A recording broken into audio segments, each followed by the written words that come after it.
Hello, everyone. I'm joined by Dr. Faisal Devji, who's a professor of history at University of Oxford. And we are going to have a conversation with Mr. Sartaj Aziz in Islamabad. Mr. Aziz needs no introduction. He has served Pakistan in various capacities as a minister, as the deputy chairman of the Planning Commission, as a chancellor of a major private university in Lahore. And he has not only worked with various governments in Pakistan, but has seen the different political seasons and developments over the course of its recent history. Dr. Sartaj Aziz is also the author of a book, a very important book, Between the Dreams and Realities, Some Milestones in Pakistan's History. Its new edition has been recently published by the Oxford University Press. And today, Dr. Devji and I will talk to him about his book and some of the themes that the book entails. Thank you very much, Raza. It's a pleasure to be here to speak about the second edition of this remarkable book. Remarkable not least because, as your viewers will, I'm sure, know, Sartaj Aziz was present at the creation of Pakistan and has taken an active role in its public life over many decades. So this is really a considered view of more than 70 years of Pakistan's history. So what I want to do is focus particularly on Pakistan's foreign policy, not least, of course, because Mr. Aziz has been foreign minister, and then perhaps say a few things about Pakistan's domestic politics. And I think, Raza, you might want to say something about those as well. So let me begin then, Mr. Aziz, with what I might describe as an outsider's view of Pakistan's history, both domestic and international, from an outside or an outsider's point of view. And indeed, we see this point of view even expressed by a number of Pakistani writers. Pakistan's history, domestic and international, looks like a cyclical one. It is often described in terms of shifts back and forth between military and civilian rule. Relations with India also shift between bad and worse. And there is also a back and forth relationship with the United States. Similar cases can be made for Iran, Afghanistan, and the Gulf states, with perhaps China being the only exception. Do you see something more than this? Do you see a longer trajectory in Pakistan's foreign policy? Well, thank you very much. I'm pleased to have this opportunity to interact with both you and Raza. I think in my book, I've given a fairly detailed explanation of why military's role in Pakistan's political and economic life has been so dominant. But very briefly, it has a domestic political basis and external factors also. Now, the basic political factors start with the death of Quaid-e-Azam only 1 year after Pakistan was created, and 3 years later, Liaquat Ali Khan. So the founding fathers who create a country have a very prominent role in dealing with basic issues which must be resolved before a constitution can be formed. So the death of these two prominent leaders made it very difficult for the Constituent Assembly of Pakistan to agree on a constitution. India's constitution was finished in 1950, whereas our first constitution came in 1956, because there were basic issues like whether we should have a presidential system or parliamentary system, degree of provincial autonomy, and the role of Islam. So finally, the 56th constitution came about as a compromise, but after violating a basic democratic principle to deny East Pakistan its majority. East Pakistan had 54% of the population, but they, instead of following the option of a Senate or an upper house, which was done in the 73 constitution, they created parity between East and West Pakistan, giving it equal seats in the National Assembly, and merging the 4 provinces of West Pakistan into one unit. Now, this obviously created a lot of resentment in East Pakistan, which went on for a couple of years. And that turmoil led to the martial law of Ayub Khan in October 58, only 3 months before the February 59 elections, which were due under the fifth, could take place. So that is how the military intervention started. So the political weakness. Then Ayub Khan martial law lasted, as you know, almost 10 years. And in the process, the over-centralized rule of Ayub Khan created further resentment and disquiet in East Pakistan. The only thing that kept the two wings together was the fear of India, and that was damaged or nullified by the 65 war.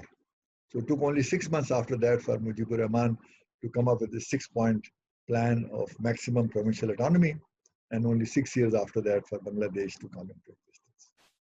Now, this was the tragic event, and when the East Pakistan crisis happened, it was the Indian intervention which divided Pakistan and led to the creation of Bangladesh. So that further strengthened the resolve of the armed forces, never allow the opportunity to fix the hostile neighbor to again damage Pakistan. So this particular mindset or the determination of the armed forces to evolve a kind of security state in which the dominant role is to prevent Indian hegemony and Indian damage started from there. Then, of course, there were other factors which also played a role. And in the process, I think, apart from the Indian military intervention in Bangladesh, the Ayub Khan, of course, becoming a partner in the Cold War War, because to counter India, he joined the Baghdad Pact and then Mutual Assistance Pact and Baghdad Pact and CENTO and CETO. And so that way, the army's role again became stronger. And a few years later, when Ziaul Haq came, he again joined the US war on terrorism. The war on Afghanistan, since Russia invaded Afghanistan in '79. And then Musharraf's time came, and again joined the West in the war against terror. So these external forces further strengthen the role of the armed forces, because, and in fact, in the book I ask a question: is it only a coincidence that every time the West and the US and the West need Pakistan, there is military rule in Pakistan? So this combination of domestic political weaknesses, which started off with a lack of constitution, and I think this also is important, because if the military keeps taking over again and again, the roots of democracy doesn't become stronger, and the process through which authentic and competent political leaders of experience can emerge also gets damaged. So that these are the combination of internal and external factors which have led to the very dominant role of the military in Pakistan. And this has become even more extended now. So this is the first part of the question as to why this dominant role. The second part of the question deals with the external policy of Pakistan and its relations with the US, Iran, India, and of course the Gulf.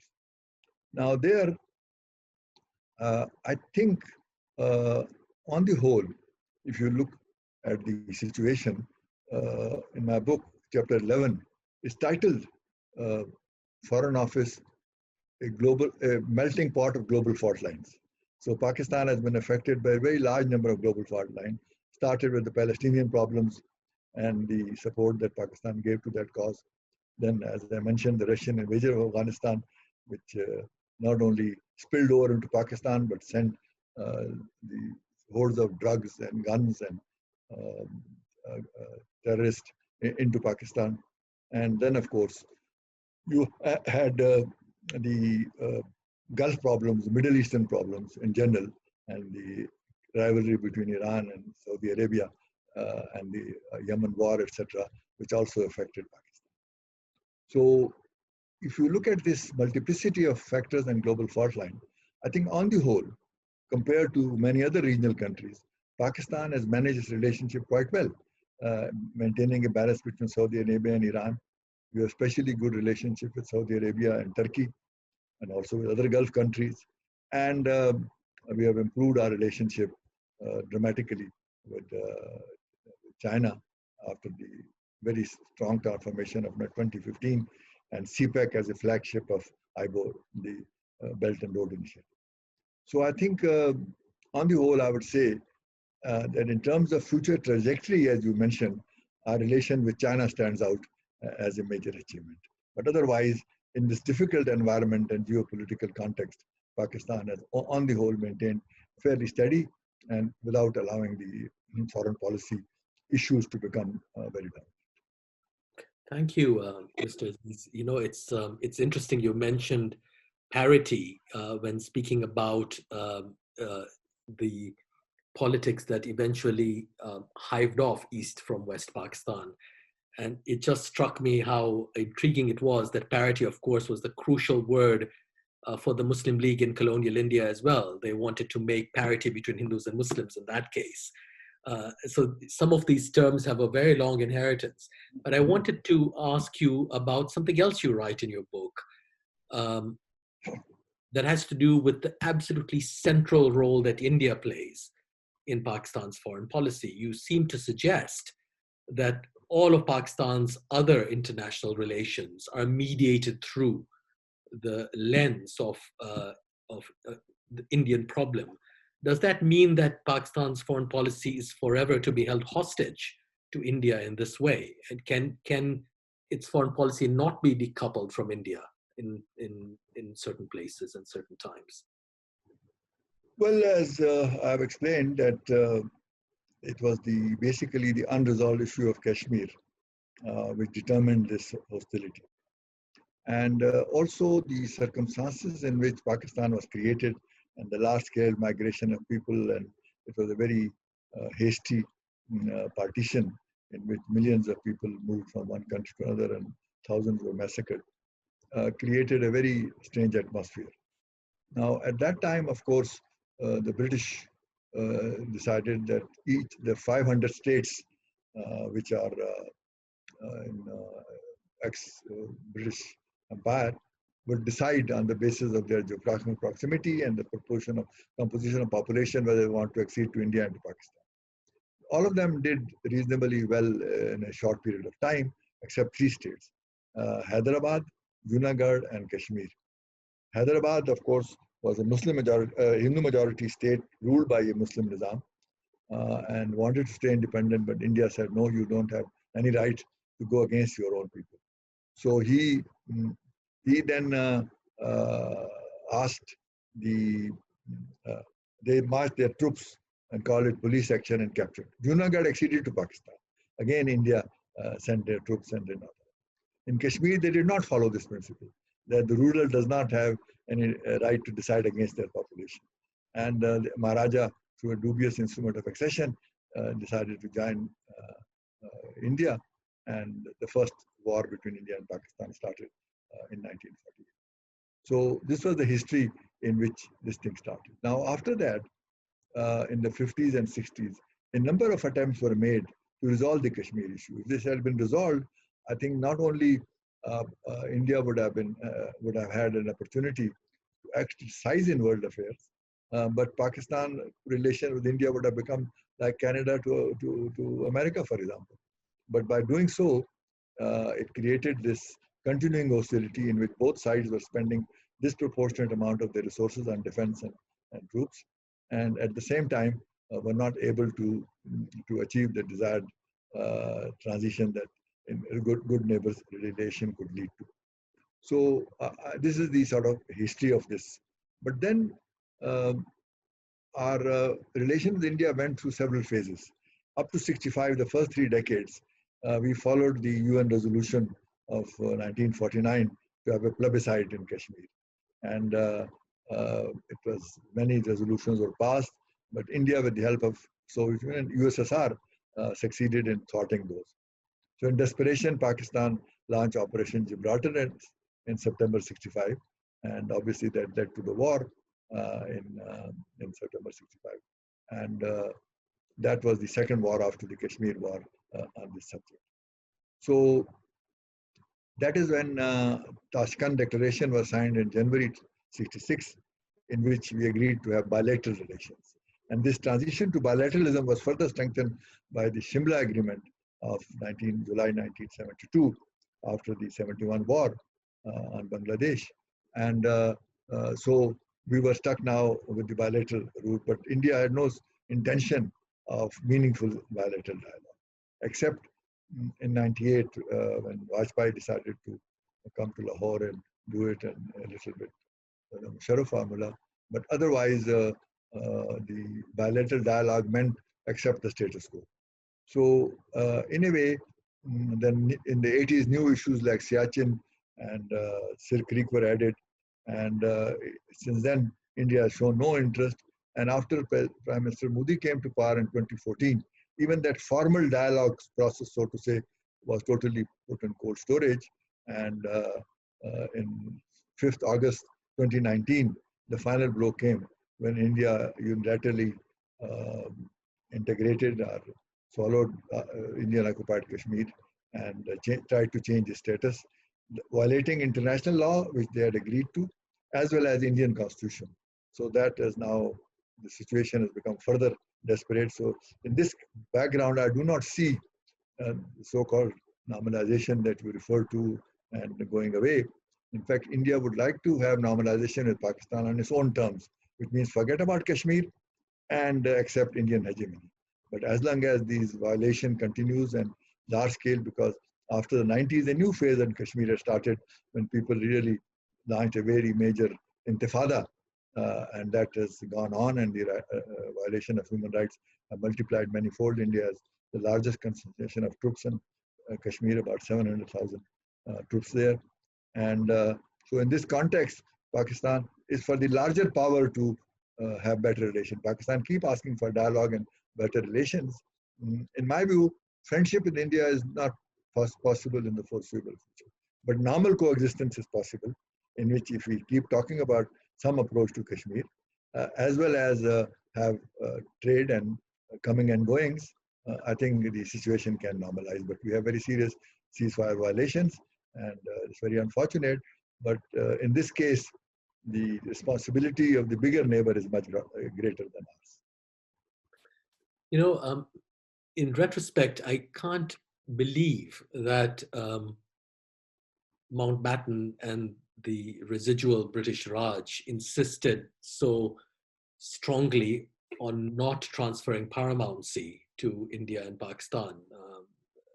Surely, and I think Gandhi realized this, that would just make the princely states into an inevitable cause for conflict, as indeed happened immediately. But that aside, you know, returning to Kashmir, you write very interestingly, and I was astounded, in fact, on what you write in your book about the meetings between the Prime Minister Nawaz Sharif and General Musharraf, on what the Prime Minister knew and did not know about the Kargil, what would soon come to be the Kargil War. And I was flabbergasted by one of the appendices you insert in your book on what appears to be a remarkable breach of security, where General Musharraf is in Beijing and speaking to one of his army colleagues, and the whole conversation intercepted by India and published in Delhi when you arrive there. So we can talk about that, but I just want to ask you about the relationship, if any, between the plan that was being worked out when you were foreign minister, after Mr. Vajpayee's bus diplomacy, the Lahore Accord, and what comes shortly after the Kargil War, the 4-point plan of General Musharraf, which is widely touted as being the most creative plan ever put forward for resolving, at least in part, the Kashmir issue. Could you say something about the links or the relations between the plan hatched with the Lahore Accord and what ended up being the 4-point plan of General Musharraf? Well, these are two very serious attempts to resolve the Kashmir issue, and I wish they had succeeded. The Lahore process actually started a year before Vajpayee came to power. And after Nawaz Sharif won the 97 election with 2/3 majority, there was a sudden positive direction towards serious dialogue. And so in March 97, 1 month after it came, the two foreign secretaries met and agreed to create a mechanism for structured dialogue on 8 issues with 6 working groups. And that was the first time that they had created a working group on security and on Kashmir for serious discussion. But then Gujarat's government fell in November that year, and Vajpayee came to power early next year. So there was a stalemate, but then in May 58, there were nuclear tests by India and followed by Pakistan. So the UN passed a resolution, and there was a great commotion abroad and internationally that these two nuclear power can come to blows, and Kashmir issue is a basic issue which must be resolved. So that is when Vajpayee and Nawaz Sharif, the two prime ministers, when they met in New York in September, 23rd September 1998, they agreed to revive that structured dialogue and also create a back channel. So in that back channel, they explored what we now call the Chenab formula, whose seeds go back to Owen Dixon's formula. Owen Dixon, in his report, had recommended that if plebiscite is not possible in the whole valley, let us have region-wise or district-wise plebiscites and assign them to India or Pakistan depending on their composition of population without an actual vote, and narrow the problem to the valley where some kind of ascertainment can take place. So the Kashmir Study Group, which has representatives from both India and Pakistan, they suggested that if this is done, the problem will be narrowed. Azad Kashmir and Gilgit will come to Pakistan. Jammu, including Kargil, will go to India, and we'll give autonomy to Kashmir Valley, 5 years, 10 years, and hopefully then the issue would get resolved. Although when I talked to Jaswant Singh in 1999, few months later, he said we can't go back to India and Pakistan, Muslim majority and Hindu majority. So I told him that it so happened that all the Hindu majority area are east of Chenab, and all the Muslim majority are west of Chenab. So we'll convert the communal formula into a geographical formula. That's why it is called the Chenab formula. So I think we had, I and Jaswant agreed without, the basic thing was that we did not exchange these proposals and the back channel proposals as moving away from our formal position, but exploring where these solutions can be found.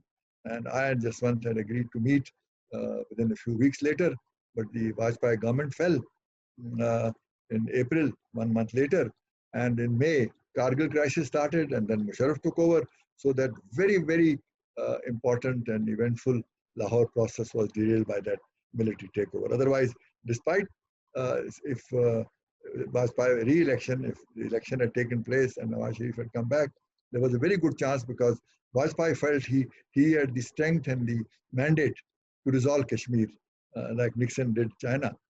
So it would be possible, and I think Nawaz Sharif also had the mandate to do that. So it's very unfortunate that happened.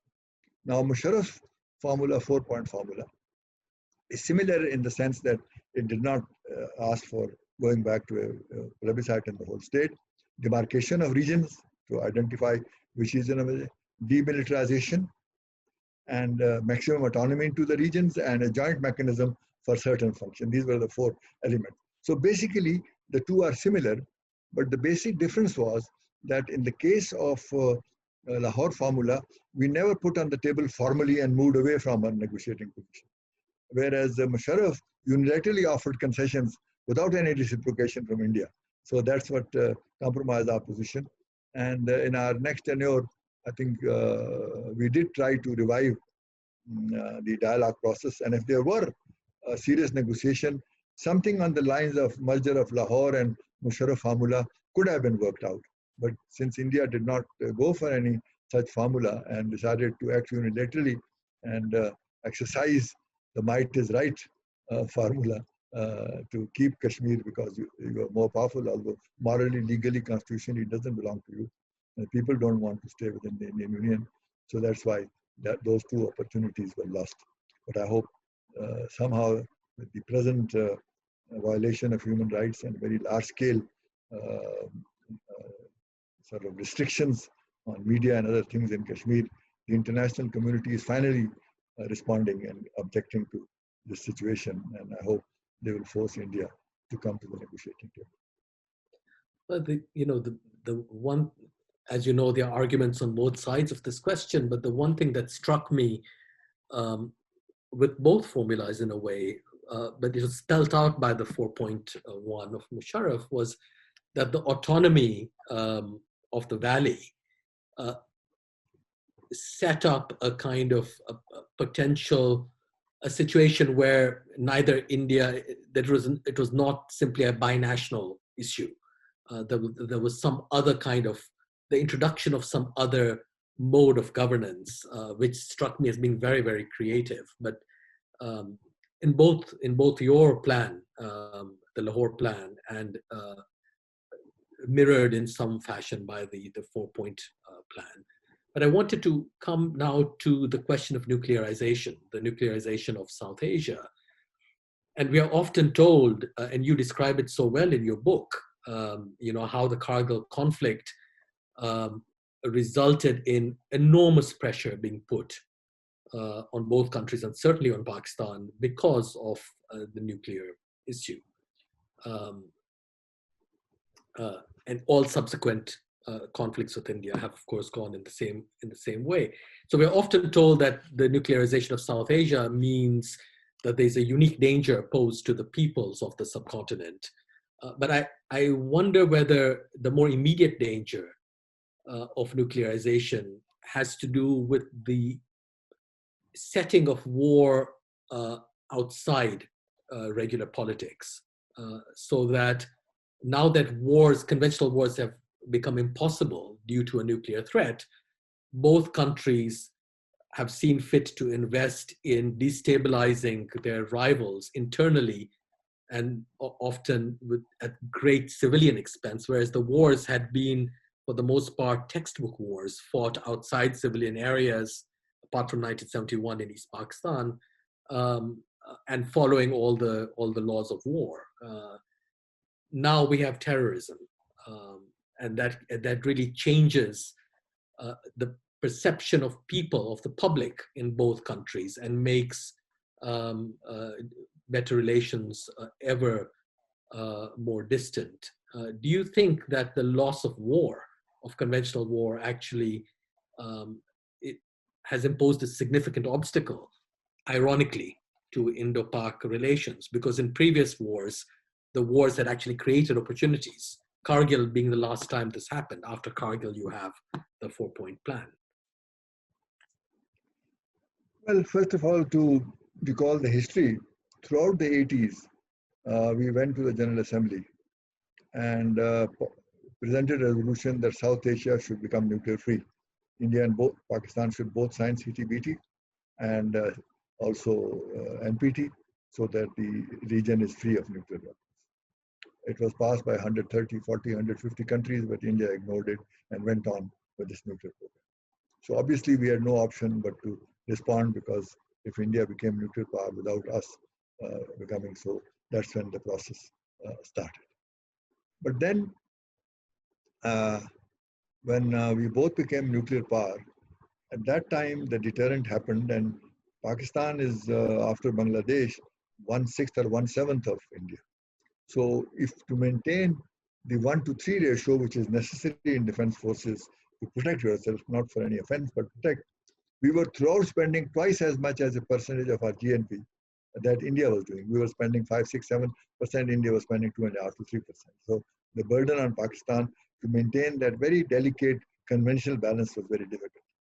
So when the imbalance becomes so large, and in some years, the increase in India's defense budget was almost equal to our total defense budget. So how can we protect ourselves in a conventional way? So for a smaller country, nuclear deterrence is an easier and cheaper option. Without that, you are vulnerable, and then you have to accept the hegemony of the other side. So I think to that extent, we have achieved that parity. And I think in 2002, if we did not have nuclear weapons, India would have resorted to the conventional war. What you describe now is called the 5th generation war, in which you do cyber warfare, you do subversion, and so on and so forth. Terrorism, I don't accept. I think these freedom fighters who were helping the Kashmiris were called terrorists, but we all know in Africa and everywhere, freedom fighting is very different from people who are fighting for the right of self-determination cannot be branded as terrorists. So I think that was, India took advantage of the 9/11 and started bringing out any outside interference, cross-border thing was considered terrorist. But I think everybody acknowledges now that the movement in Kashmir is very indigenous. The struggle for freedom is very indigenous. Initially they received in the 90s some support from Kashmiris here who went to help them.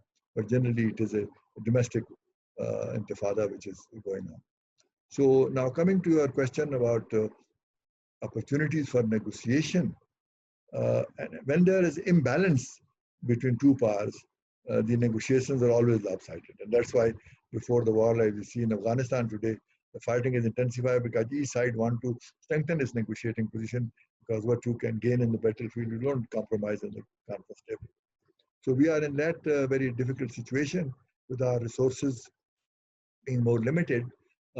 We have managed so far to protect our vital interests. India has actually achieved hegemony over all the other SAARC countries except Pakistan.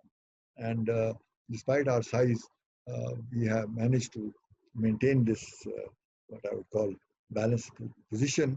And cyber warfare is a very delicate and very difficult warfare. And people are learning how to conduct it. And I think so far it is painful because ceasefire violations also are very frequent now. And the subversion by India and Balochistan, etc., has been much more harmful. But I hope now the international pressure to resolve issues, because we are in the post-COVID world, I don't know what's going to happen. And I think that in the changing scenarios that we are seeing, there's a need for much greater international pressure to achieve this balance, because fifth generation warfare can go on for a very long time and damage both countries very badly. Yeah, I mean, it's so difficult to say, isn't it? Because every day things seem to be changing. Only the other day we have seen, India knocked off the Chabahar railway proposal, and Iran's good relations with China, which of course will impact on Pakistan. Pakistan seems to be, as it were, on the winning side in Afghanistan for the moment. So India's hegemony is interestingly in abeyance in the region in that sense.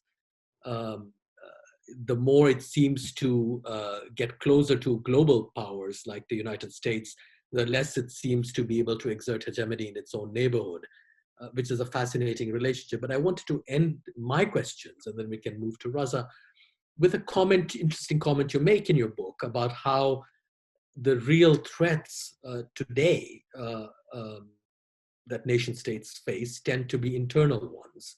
Of course, they might be engineered in some ways and supported by outside forces, but they seem to be fundamentally internal in character. And I was reminded when I read that comment of how, of course, the Bangladesh war emerged as an internal problem, though it was supported by outside forces as well. And of course, Pakistan itself emerged as part of an internal dispute or conflict in colonial India. So I wonder if you could tell us, say more about what you mean by the greatest threats being internal rather than external in modern international politics. Well, internal problems are now multiplying in many countries, including America, you see, because when you are trying to decide what kind of a nation you are and what your priorities are, inward looking, outward looking, inclusive, exclusive, these are very hard choices. So I think, let me quote a paragraph from my book, which sort of sums up this particular answer to your question. It says that the vitality of a nation does not come only from economic progress and the size of its military, but also from its shared values, cultural heritage, and social energy. In this context, the classical definition of a nation with a common language and a common culture has been replaced with the modern concept of nation state with a diverse range of cultures, languages, and ethnic groups. This diversity, if properly harnessed and harmonized through democratic principles and forces, can increase the inherent vitality of the nation. So I think basically it depends on these broader factors of common values and social heritage and social energy, so that a nation becomes more cohesive. Pakistan, of course, has different ethnicities. We have managed it so far because after Bangladesh, everybody learned the lesson that you have to have sort of create, and it's the democratic process which actually harmonizes these, because every constituent unit then has its own ability to rule its own, manage its own affairs. So I think that democracy combined with these broader concept of nationhood will hopefully lead us to better days. Thank you. It just, as you were speaking, I was recalling how even in colonial times, the Muslim League was the party, in fact, all the opposition parties in India, opposed to Congress, that is, emphatically, as you know, made their stand on federalism, on the recognition of diversity, of internal diversity. And so, this is a lesson Pakistan seems to have forgotten when it had to deal with East Pakistan, though of course there were reasons for that because they were separated and all the rest. But I think that if what you suggest comes about, it will only be a fulfillment of the vision of the early Muslim League. It is entirely in keeping with what is known as Muslim nationalism. So thank you very much, Mr. Aziz. Raza, I think you would like to ask Mr. Aziz some questions as well. Yeah, I just have one question because we are short of time. So, well, thank you very much for the opportunity, Aziz Saab. The first, I was really intrigued in your new chapters that I will quote a line. Fundamentally, Nawaz Sharif did not fully comprehend the depth and strength of de facto forces, and also ignored the importance of a broader coalition of political forces for establishing the supremacy of democratic institutions. Now, I was very much intrigued by this statement because it sums up what was going on as well. I I agree personally, but I wanted to know a little more because you know the man himself, the Prime Minister. You've worked with him. So what was going on in this last tenure? Because this was a really tragic turn of events. The derailment of democracy that we are seeing in the past few years is linked to that particular moment. Well, I think, as I said earlier, that the Charter of Democracy, which Benazir Bhutto and Nawaz Sharif signed in 2006, actually was the basis that political forces, if they want to have extra constitutional forces away from power, they have to have certain rules of the game. Now, unfortunately, that Charter of Democracy was not followed up in 2008 when the PPP government came to power after winning that election, after Benazir's death. And that, I think, weakened that particular platform. And that is why I think if you do not have the coalition of political forces to keep the civilian supremacy alive and kicking, then obviously you have to be more careful of how you deal with it. You can't take them on and say civilian supremacy is more important and vote ko izzat do, but then you don't have the political backing that you need from other parties. So I think this is a gradual process, the assertion of civilian. And you see, let me also point out that in every profession, you need experience of at least 20, 25 years to become a good surgeon, a good carpenter, a good artist. Why should it take less in politics? Because you need countries which have lucky to have scores of politicians who have 20, 25 years experience, have a reservoir of good governance. But in this case, if you keep dismissing the political system every 5, 10 years, the political system or the parties don't take root to throw up good political leaders. And then you say, they're incompetent, so what can I do? So I think it's a process that the political leaders have to learn that army is a reality. They have a very major role in protecting the country's vital interests and borders. They also protect us against terrorism. They've also provided support in many areas. But then The dilemma is that once they acquire that role, would they allow the democratic process to continue? Then it becomes a dilemma. So I think this dilemma has to be resolved. And I've recommended in my book at the end that there is now need for a grand national dialogue, which the parliament should initiate among all stakeholders to come up with a framework and what I call a new charter of democratic governance. So I hope the parliament will take the initiative to initiate such a mechanism. Let's hope so. And that was my second question actually, and you preempted me. So about this grand national dialogue, because I think that is perhaps the most critical requirement at this stage in Pakistan's evolution, where you need to establish some rules of the game. You know, whether it's the judges, the military, the politicians, everybody tries to interfere in other institutions' domains. So we need that some kind of dialogue. But Sartaj sir, do you see that dialogue happening given what the current situation is? I mean, we need it for sure. The present situation is fluid, and I don't think the current government, if it doesn't see this as a way to displace them, if they are allowed 1 or 2 years more to come closer to the thing, and then the Raza Rumi, as chairman Senate, had made this proposal. Justice Asif Khosa has also mentioned this kind of a possibility. So it won't happen overnight. It will take a year or two. So I think in that context, but the initiative has to come from the army establishment.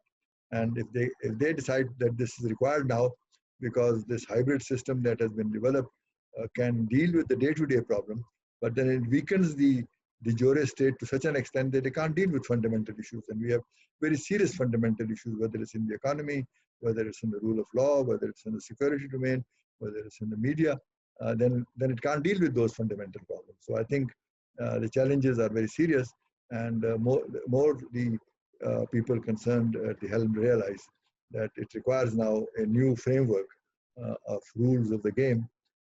Only then it will happen. Wonderful.